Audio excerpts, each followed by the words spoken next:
Bonjour les amis, philosophie du devenir. Aujourd'hui, je lis la suite du texte sur le mensonge.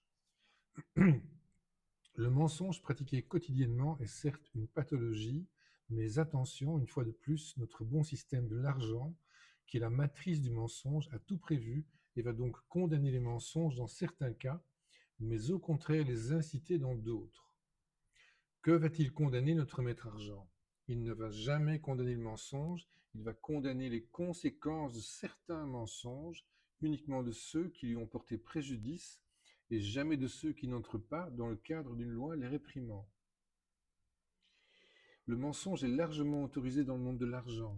Il en est même un élément essentiel, un élément entendu sur lequel tout le monde s'accorde. L'argent a légitimé le mensonge, l'a banalisé et rendu indispensable au fonctionnement très boiteux du système.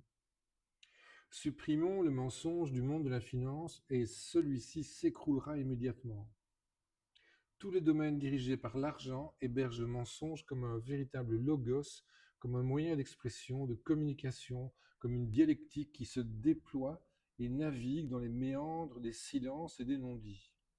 Cela va des mensonges soft, ceux qui évitent de dire une vérité qui pourrait blesser, jusqu'aux mensonges hard, ceux qui se préparent, se fomentent, ceux qui suivent une stratégie volontaire.